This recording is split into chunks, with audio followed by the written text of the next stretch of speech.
और सीधे ले चलते हैं आपको पुणे में राहुल गांधी के छात्रों की गूंज कार्यक्रम में वो छात्रों से संवाद कर रहे हैं। Not to give you a lecture, not to tell you what I think, not to talk politics to you, but more to allow you to express yourself, to say what you feel, to say what you think. And what I have done is I have put a little framework, some ideas to allow you to think, express yourself. And we'll discuss some of these ideas with young ladies from the crowd this evening. So I'd like to first of all start by welcoming everybody. सबका मैं यहाँ स्वागत करता हूँ और पहली बार शायद मुझे बॉयज कम दिख रहे हैं या दिख ही नहीं रहे हैं और लड़कियां दिख रही हैं. The idea behind this evening is, as is written over there, break the cage.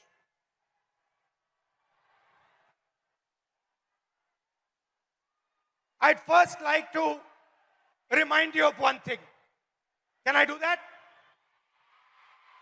Now, all of you in your lives must have been told many things,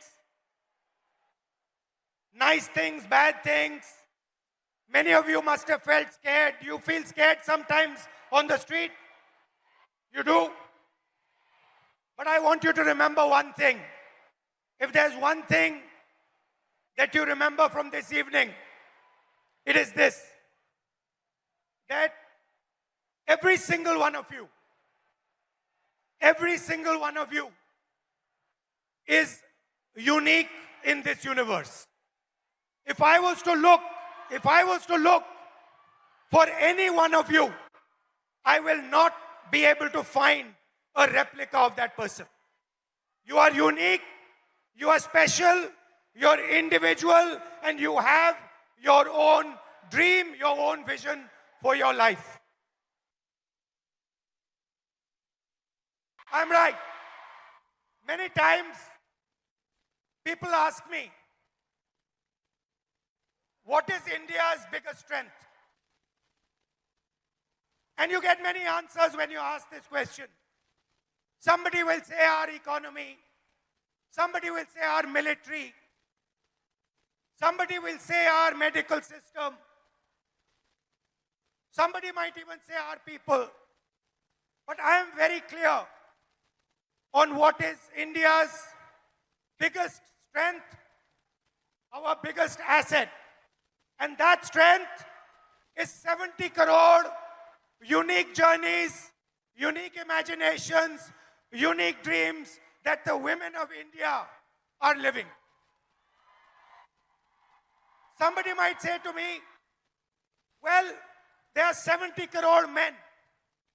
How do you say that 70 crore women are more important? What is your logic? My logic is the following. Women are by nature more sensitive, more gentle, more compassionate, and more forward-looking than men. And that is why I believe fundamentally that India's women, young, old, are India's biggest asset. Now, एक problem है, बहुत बड़ी problem है. Problem क्या है? Problem है कि whenever I speak to a man,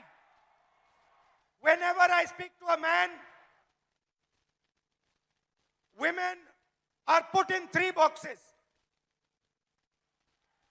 You are either seen as a daughter, as a wife, or as a mother. Now, there is nothing wrong with being seen as a wife, daughter, or mother. Nothing wrong with it. But this cannot be your only identity. It cannot be that we have brilliant women who are doing completely fascinating and different things,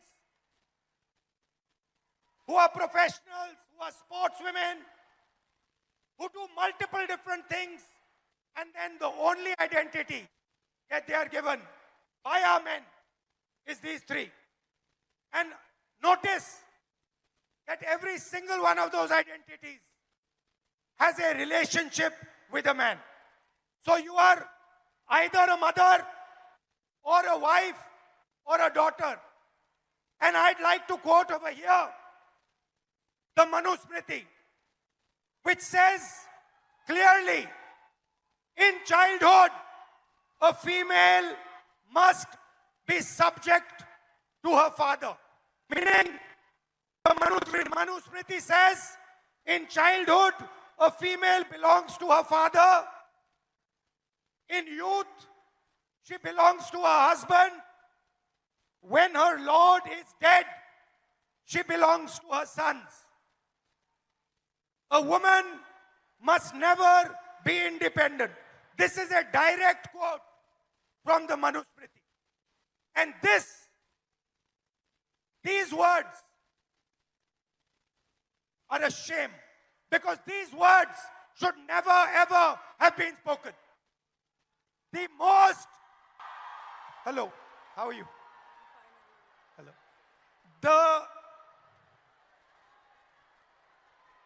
The biggest strength of this country is the fact that our women should be independent, should stand for themselves, should believe in themselves. You belong to nobody.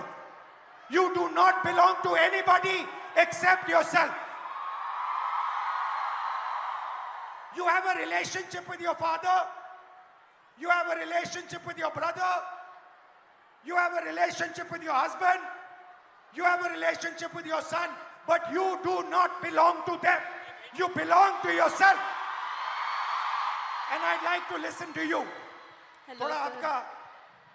आपका opinion सुनना है. थोड़ा परिचय कीजिए अपना. Yes. Hello, I'm Advocate Rama Prasad Zavre. I have recently graduated. I'm a lawyer and I will be pursuing masters after this.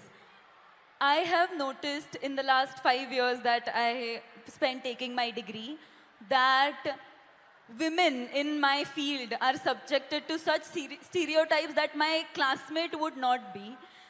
They are given opportunities, networking opportunities, and even cases being handed to them only because they are men and they don't have a family. It doesn't matter if they stay home or not. Also, I have heard from my senior that it is a waste spending money on my LLM only because after a few years I won't be practicing and I will be raising a family, and it's really sad to see that my degree is just diminished to a point in my biodata. So when this happens, when you're in an exam at work and you're being told that you're a second-class citizen, that your degree does not matter, a man's degree matters, your degree does not matter, how does it make you feel inside? What do you want to say to India, to your friends here, about how you feel? Because I'm sure a lot of them also feel the same way. Definitely. I want my colleagues, my teachers, my friends to have confidence in me that I won't need to prove that I have that degree. I studied for it, I put my energy, efforts into it, and I will be successful. I don't think I need to prove it to a man. Because Now, this is, I like this. She's saying that why do I need to prove it to a man? Why does a woman 24/7 have to prove to a man that she is good enough? Fundamental question. Would you like to say something about that? Hello, my name is Jnaneshwari. I'm from Pune, Maharashtra itself. I completed my master's in culture, media and governance from Jamia University, Delhi. And I lost my father before 3 years.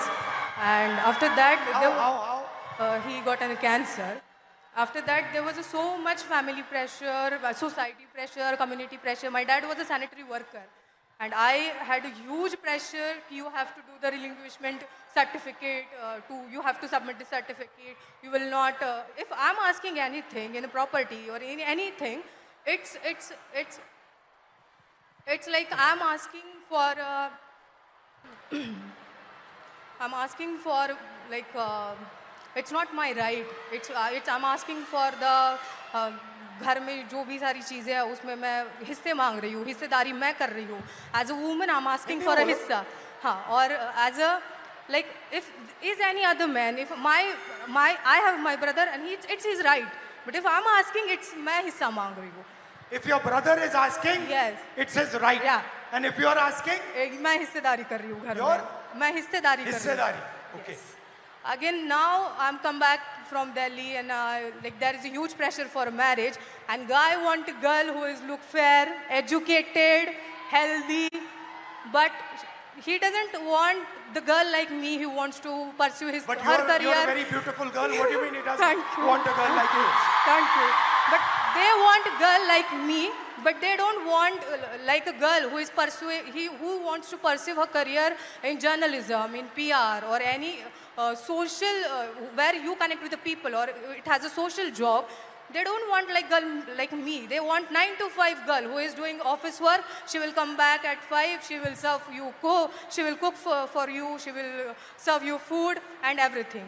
The girl like me who wants to go into the journalism field, who wants to go on the. But why would a man not be proud of a wife who goes out, works, is independent, is living her own vision, her own dream? Why is it that the Then- man is uncomfortable with this idea? Then I think the man or his family would not be able to control on her, But why is this control so important for a man?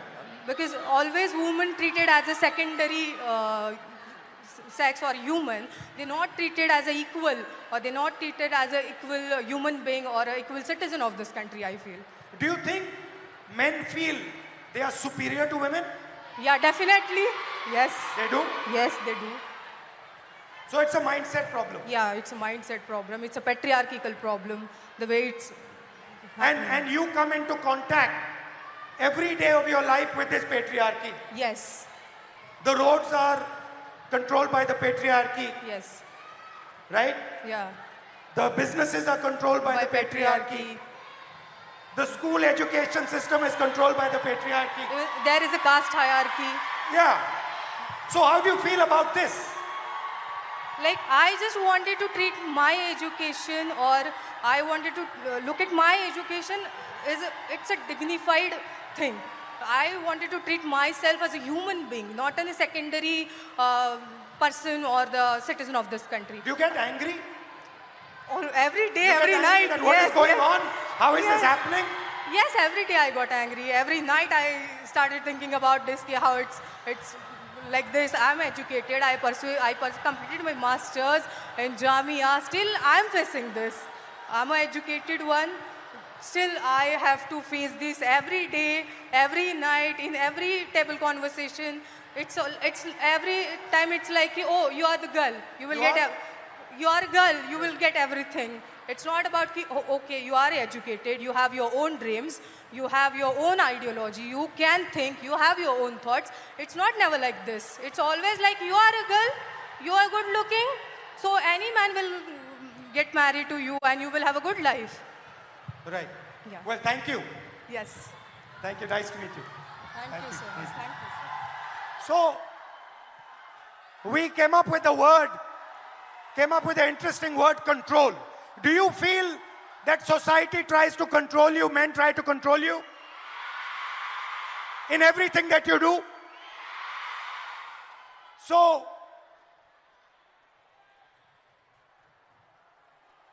here is a trap. And there are 4 methods of control.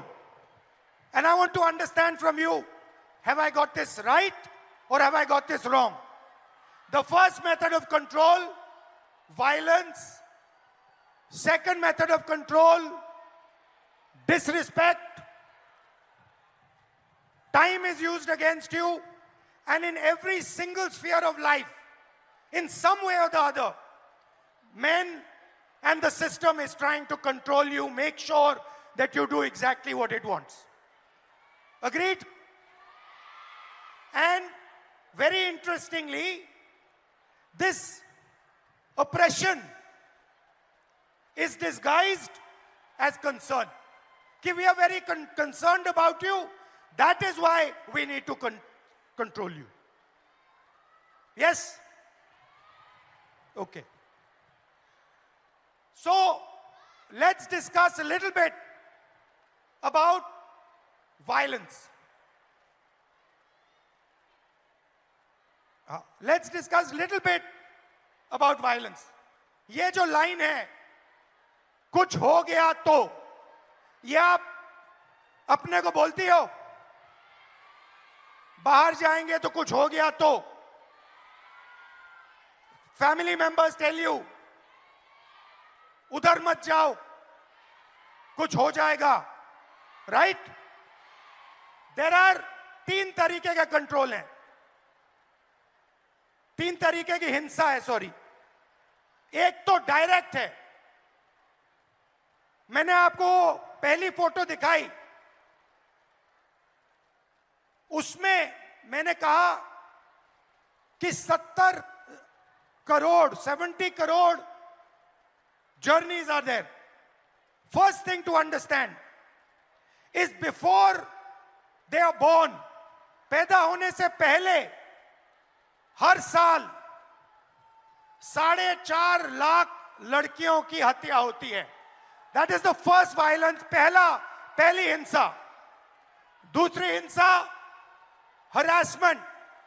इस भीड़ में से 80% लड़कियों को कहीं ना कहीं harass किया गया है, राइट?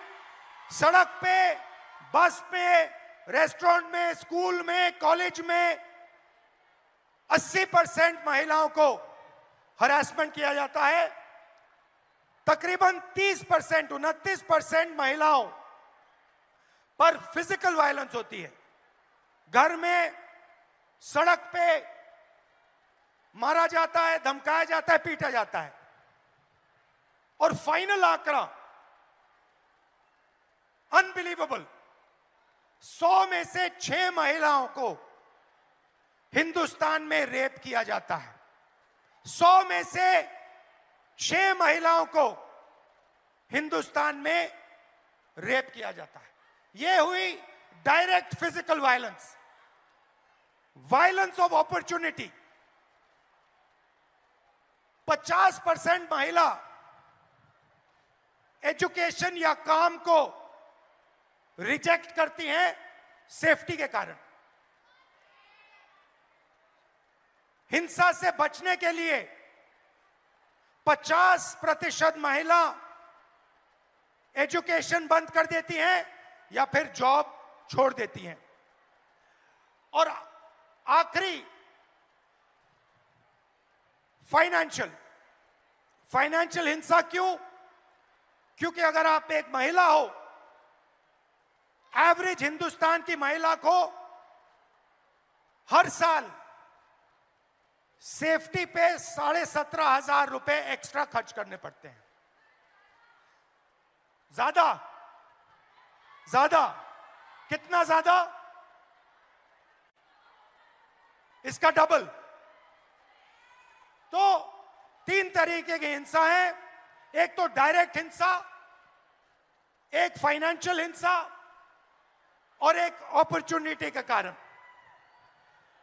तो पहला इंट्रैपमेंट है हिंसा। अब आपकी सुनेंगे। Welcome. What's your name? Tejaswini. नमस्कार। कैसे नाम? सुचित्रा। मैत्री हाँ? मैत्री कब कब? बताओ, who would like to start? आप शुरू करेंगी? बोलिए, बीच में आइए। Hello everyone. Hello sir, hello. मेरा नाम सुचित्रा पागी है। मैं पालघर वसई से बिलोंग करती हूँ और अभी मैं इकोनॉमिक्स में मास्टर्स कर रही हूँ हड़पसर में SM जोशी कॉलेज में। जब हम सिक्योरिटी की बात करते हैं लड़कियों की, तो खुद के साथ होना और दूसरों के साथ होना बहुत अलग चीज़ है, उसमें ज़मीन आसमान फ़र्क है। जब हम पढ़ते हैं कि न्यूज़पेपर में पढ़ते हैं कि लड़की के साथ लड़की हरेस्ट हुई, उसका रेप हुआ, तो वो बहुत अलग बात होती है कि हम सिर्फ फील करते हैं कि उसके साथ ये हुआ तो वो क्या फील कर रही होगी। जब खुद के साथ होता है तो एक डर पैदा होता है मन में कि नहीं यार, लड़कों से बात नहीं करनी, लड़के बहुत स्केरी होते हैं। तो मेरी 15 साल पुरानी एक स्टोरी है। जब मैं 13 ईयर की थी, सिर्फ 8वीं कक्षा में थी, तो क्या हुआ, मैं 5 किलोमीटर गांव से दूर स्कूल में चल के जाती थी और उस टाइम गाड़ी वगैरह ऐसा कोई फैसिलिटी ज़्यादा नहीं थी। तो शाम को जब स्कूल छूटा तो मैं आई और चौराहे पर 3 लड़के थे। लिटरली वो बहुत ज़्यादा ड्रंक थे और उनका एज भी 25 साल से आगे था। तो कितने थे वो? 3 लोग थे 3 लड़के। और वो मैरिड थे और मेरे साइड वाले गांव के ही थे वो आप लड़के। जानते थे उनको? नहीं, हम जानते नहीं थे, लेकिन वो साइड वाले गांव के ही लड़के थे। तो क्या हुआ, उन लोगों ने हमें घेरा, मैं और मेरी दोस्त थी, और उन्होंने हमें छेड़ा। लिटरली मतलब पास आ रहे थे और ऐसे कमर को हाथ लगाना और हाथ लगाने के लिए आ रहे थे। तो मैं बहुत ज़्यादा डर गई कि ये क्या हो रहा है। तो उस टाइम पे समझ में नहीं आ रहा था कि मैं क्या करूँ, तो मैं भाग गई। तो मैंने अपने पापा से कहा। आपकी फ्रेंड भी भाग गई? हाँ, मेरी फ्रेंड मुझे छोड़ के भाग गई। तो क्या हुआ, मैंने अपने पापा से कहा कि पापा मेरे साथ ऐसा ऐसा हुआ। तो वो हमारे साइड वाले गांव के लड़के थे। तो पापा ने क्या कहा कि हम कंप्लेन करेंगे, पुलिस स्टेशन में कंप्लेन करेंगे, लेकिन मैं नहीं आऊँगा, मम्मी को लेके जाओ। तो मैं मेरी मम्मी को लेके गई। क्यों? क्योंकि पापा का मतलब ऐसा वो सोचते हैं कि तुम एक महिला हो तो तुम्हारी माँ जितना तुम्हें जानती है उतना मैं नहीं जानता। तो जब एक लड़की पर बात आती है तब पापा भी माँ को आगे रखते हैं। तो हम पुलिस स्टेशन गए और कंप्लेन की और उनको शिक्षा मिली। उनको बहुत मारा गया, पीटा गया। उनको मारा? हाँ, उन लड़कों को मारा गया, पीटा गया। उसके बाद ना कि मेरे घर वाले, मेरा पूरा गांव मेरे अपोजिट खड़ा हुआ कि ये लड़की है और इसके साथ ऐसा ऐसा हुआ है, तो इसे पढ़ाओ मत, इसे घर में रखो और पढ़ाओ मत, क्योंकि इज्जत चली गई। तो इज्जत चली गई? हाँ। तो पापा ने कहा कि नहीं, मैं मेरी बच्ची को पढ़ाऊंगा, और उन्होंने मुझे पढ़ाया, बल्कि पुणे में भेजा। और मैं बहुत ज़्यादा डरी हुई थी कि मेरे साथ ऐसा ऐसा हुआ था, तो अब पुणे में भी वैसा ही ना हो। तो मैं 2022 में पुणे में आई। तो जब मैं लाइब्रेरी से आई हॉस्टल में, तो बस PMPL में बहुत ज़्यादा भीड़ थी और मैं गिरने वाली थी। तो एक लड़के ने मेरा हाथ पकड़ा, मुझे खींचा और स्टेबल किया।